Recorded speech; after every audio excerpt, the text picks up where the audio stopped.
Assalamualaikum, selamat pagi. Sebelum kita memulai pembelajaran ini, alangkah baiknya kita berdoa dulu ya. Berdoa dimulai.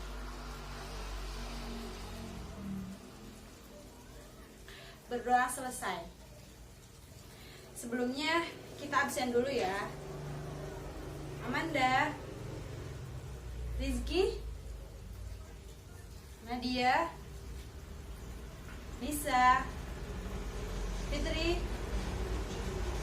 Nida, Tama. Sudah hadir semua ya?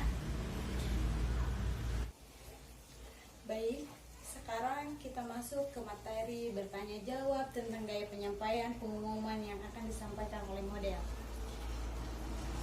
Baik, Ibu jelaskan dulu ya. Cara untuk menyampaikan pengumuman. Apakah kalian sudah ada yang tahu mengenai cara untuk menyampaikan pengumuman? Belum ya? Ya udah, Ibu jelaskan dulu ya. Cara untuk menyampaikan pengumuman adalah pemberitahuan atau sebuah informasi yang ditunjuk kepada banyak orang dan bersifat umum. Apa sih Bu tujuannya untuk penyampaian informasi kepada banyak orang agar masyarakat tahu apa yang akan disampaikan? Nah, adapun ciri-ciri pengumuman yang ditujukan kepada umum, tidak bersifat pribadi, tidak bersifat rahasia, dan dapat disampaikan secara terbuka dan isi menyakup banyak orang. Penyampaian pengumuman pada pembelajaran dan pertemuan yang lalu kita membahas bertanya jawab tentang gaya penyampaian pengumuman yang disampaikan oleh model. Nah, pada pembelajaran saat ini kalian akan diberitahu untuk menyampaikan sebuah pengumuman secara lisan dan dengan kalimat yang lugas dan sederhana. Adapun cara-cara penyampaian pengumumannya, ada dua bentuk pengumuman berdasarkan cara penyampaiannya, yakni pengumuman lisan dan tulisan. Apakah kalian sudah ada yang tahu ciri-cirinya? Belum ya? Oke, Ibu jelaskan dulu ya. Untuk jenis pengumuman lisan, biasanya pengumuman atau berupa pengumuman singkat disampaikan oleh pihak yang berwenang melalui speaker ataupun media yang unsur audio seperti radio ataupun televisi. Sementara contoh pengumuman kalian bisa dapati dalam bentuk pesan singkat, surat elektronik, dan pengumuman yang terbuka pada media komunikasi tulisan untuk publik gitu. Baik, di sini Ibu akan menjelaskan mengenai materi hari ini, yaitu bertanya jawab tentang gaya penyampaian pengumuman yang disampaikan oleh model. Nah, di sini udah ada yang tahu belum cara penyampaian pengumuman itu seperti apa? Pastinya udah tidak asing lagi kan buat kalian. Nah, Ibu di sini akan sedikit menjelaskan mengenai gaya penyampaian pengumuman. Nah, pada pembelajaran yang lalu kita kan telah mempelajari cara pembuatan pengumuman dan membacakannya. Nah, pada saat ini kalian akan beralih menyampaikan pengumuman secara lisan dengan kalimat yang lugas dan sederhana. Pengumuman juga dapat disampaikan secara tertulis seperti yang terdapat di surat kabar, majalah maupun di papan pengumuman, bukan? Itu pengumuman secara tulis. Nah, adapun pengumuman secara lisan, bahkan pengumuman dapat disampaikan serentak secara lisan dan tertulis seperti di televisi. Kalian tentunya sudah tidak asing lagi, bukan? Karena dari itu pengumuman harus disampaikan dengan bahasa yang singkat dan jelas. Pengucapannya pun dalam pengumuman harus sangat lantang. Penghafalan harus benar dan intonasi harus tepat. Tinggi rendahnya suara, panjang pendek suara, dan keras lemahnya suara perlu diperhatikan dalam penyampaian pengumuman ini. Itulah yang dimaksud dengan intonasi atau lagu kalimat. Adapun pembahasan tentang pengumuman meliputi contoh pengumuman, cara penyampaian pengumuman, contoh pengumuman di sekolah, contoh surat pengumuman, contoh pengumuman singkat, contoh contoh pengumuman bahasa Indonesia, contoh pengumuman dalam berbagai macam, tentunya kalian sudah lebih paham lah ya mengenai pengumuman yang banyak disampaikan oleh guru-guru, kepala sekolah, dan lain-lainnya. Nah, selanjutnya adapun ini cara pembuatan pengumuman, Ibu sudah tuliskan di sini. Yang pertama yaitu bahasa yang harus digunakan yaitu dengan bahasa yang sederhana. Tentunya kita dalam menggunakan pengumuman harus menggunakan bahasa yang digunakan dengan sesederhana mungkin. Masa iya kita akan menyampaikan pengumuman dengan tulisan yang berebet banyak itu? Kan gak mungkin kan? Setidaknya kita harus menggunakan bahasa yang sederhana. Nah, yang kedua, singkat dan jelas. Pengumuman juga harus ditulis dengan sesingkat mungkin dan sejelas mungkin agar lebih mudah dibaca oleh pembacanya. Nah, terus yang langkah selanjutnya yaitu langkah yang ketiga, yaitu langkah pada sasaran. Langsung pada sasaran. Kita tidak perlu membuat surat pernyataan, surat pengumuman yang berbelit-belit. Isinya harus kita langsung ke tempat sasaran kita. Misalkan pengumuman pembayaran, kita tidak boleh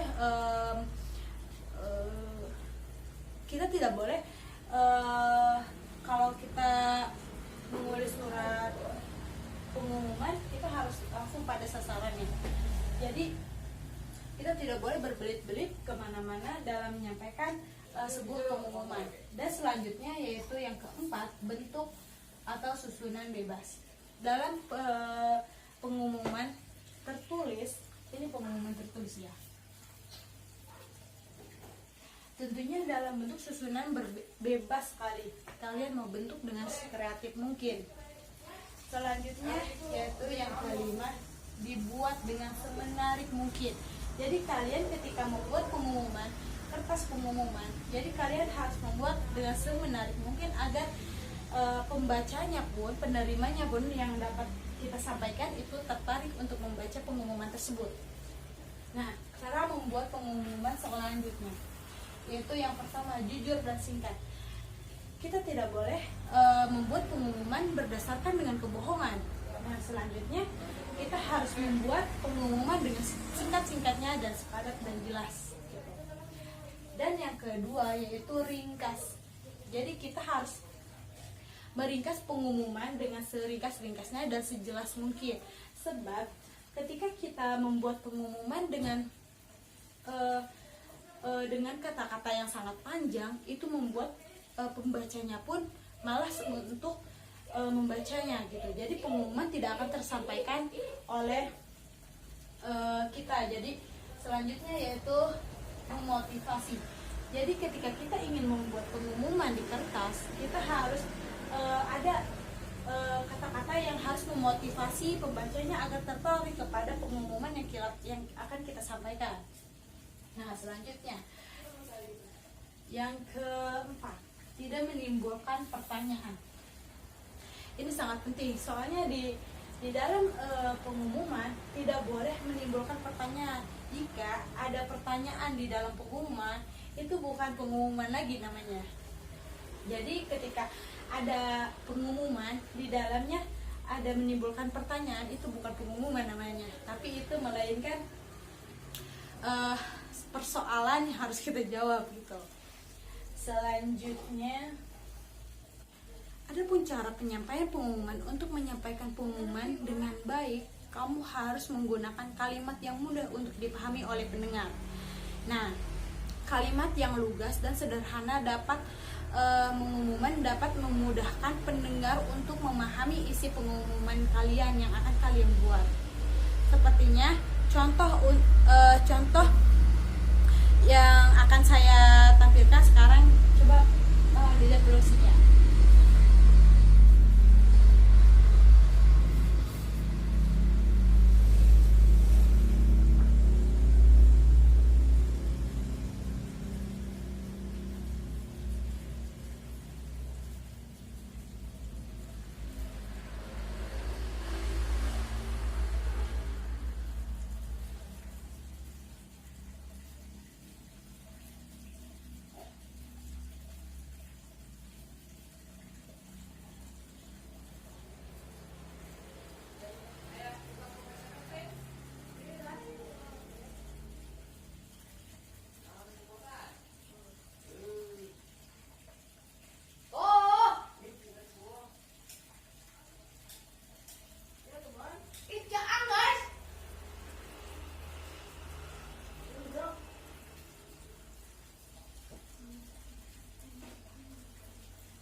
Nah, dari sini kita dapat menyimpulkan bahwa contoh yang harus kita tulis dalam menggunakan pengumuman yang tertulis, yaitu yang pertama menggunakan kalimat yang tidak bermakna ganda. Jadi ketika pembaca menerima surat pengumuman dari kita, itu tidak membuat dia semakin berpikir lagi. Nah, selanjutnya yang kedua yaitu pilihlah kata-kata yang tepat. Kata-kata yang tepat juga sangat mempengaruhi pembuatan pengumuman yang akan kita lakukan. Nah, jadi kita harus memilih kata-kata yang tepat untuk bisa memasukkannya dalam surat pengumuman yang akan kita buat. Nah, selanjutnya pilihlah kalimat yang hendaknya sederhana. Jadi kita tidak perlu menggunakan kalimat yang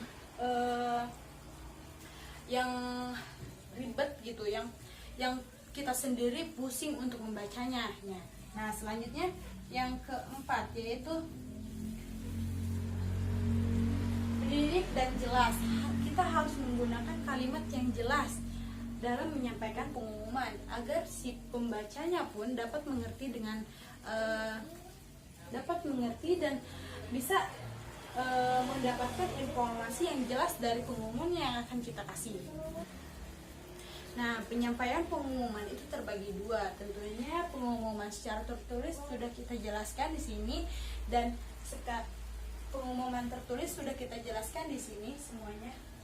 Tertulis, yang pertama bahasa yang digunakan harus sederhana, yang kedua singkat dan jelas, yang ketiga langsung pada sasaran, bentuk atau susunan bebas yang dibuat semenarik mungkin. Nah, yang cara membuat pengumuman, yang pertama jujur dan singkat, yang kedua ringkas, yang ketiga memotivasi, yang keempat tidak menimbulkan pertanyaan. Itulah yang harus kita buat dalam surat pengumuman yang akan kita edarkan. Selanjutnya pengumuman dengan secara lisan. Kita harus menggunakan kata-kata yang sesingkat mungkin. Kita harus menggunakan kata-kata yang bisa dibilang lugas dan sederhana agar dapat didengar oleh audiens, oleh semua orang. Penyampaian kita dapat didengar dan mereka dapat cepat mengerti pemahaman yang akan kita kasih kepada mereka. Nah, selanjutnya mengenai pengumuman secara langsung, kita pun harus menyiapkan semuanya dengan sematang mungkin, harus menyiapkan semuanya dengan tersusun rapi. Itu harus nada suaranya kita harus jelas, tidak boleh terbata-bata dalam menyampaikan sesuatu ataupun menyampaikan sebuah pengumuman. Jadi itulah yang Ibu sampaikan untuk saat ini. Apakah ada pertanyaan dari kalian? Tidak ada ya? Ya udah. Bagaimana jika Ibu membuat kelompok satu kelas itu terbagi dari 3 kelompok. Jadi masing-masing dari kalian membuat surat pengumuman, maupun pengumuman tertulis ataupun pengumuman secara lisan. Nanti minggu depan kalian kumpulkan dan Ibu akan menilainya. Apakah sebelum materi ini Ibu tutup, apakah ada pertanyaan dari kalian yang belum dipahami?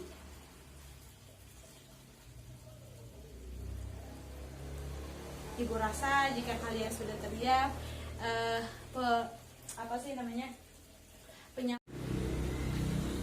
baik. Jika sudah tidak ada pertanyaan lagi, Ibu cukupkan sampai di sini. Kalian kerjakan tugas kalian masing-masing, kerjakan per kelompok, kerjakan juga sebaik mungkin yang kalian bisa. Nah, jangan lupa ini ditulis ya. Nah, selanjutnya jika kalian ada yang ingin ditanyakan, silakan tanyakan kembali kepada Ibu. Ibu akan menjelaskan sebisa mungkin. Nah, Ibu akhiri pembelajaran hari ini. Semoga kalian mendapatkan manfaat dari materi ini, dan Ibu cukupkan sampai di sini. Kurang lebihnya mohon maaf. Wassalamualaikum warahmatullahi wabarakatuh.